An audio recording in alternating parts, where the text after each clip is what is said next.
Mr. Campbell, thank you for joining us.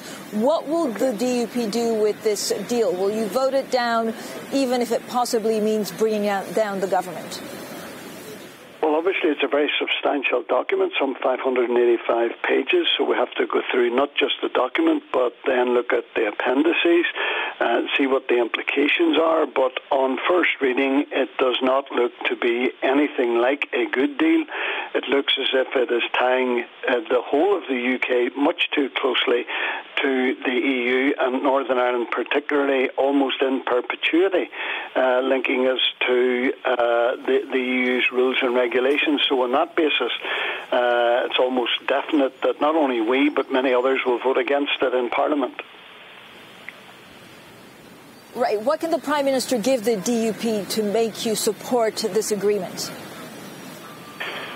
Well, obviously it's a very fluid situation at the moment because as we speak there are ministerial resignations coming in.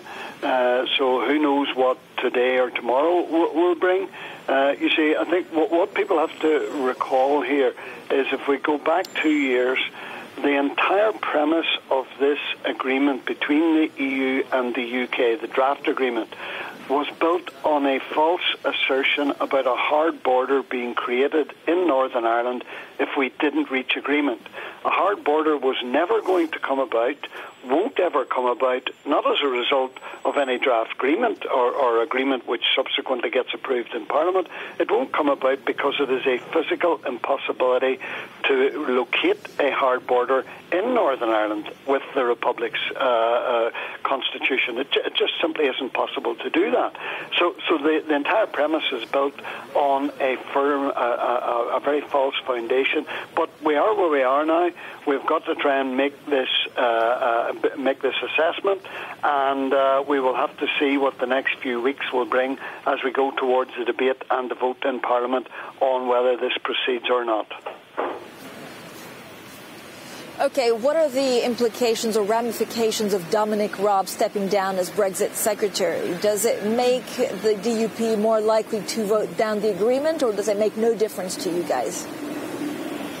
Well, there are a number of ministerial resignations, but at the moment the key one is Dominic Raab because, many people will be aware he was the key figure. He was the central figure, the central political figure in charge of negotiations between the EU and the UK. And now the man who was charged with that responsibility has said when the document has come back, it's simply untenable. I can't live with this. I can't promote it or endorse it. So he has resigned as a result. So that obviously should make many people consider what the implications are for the future.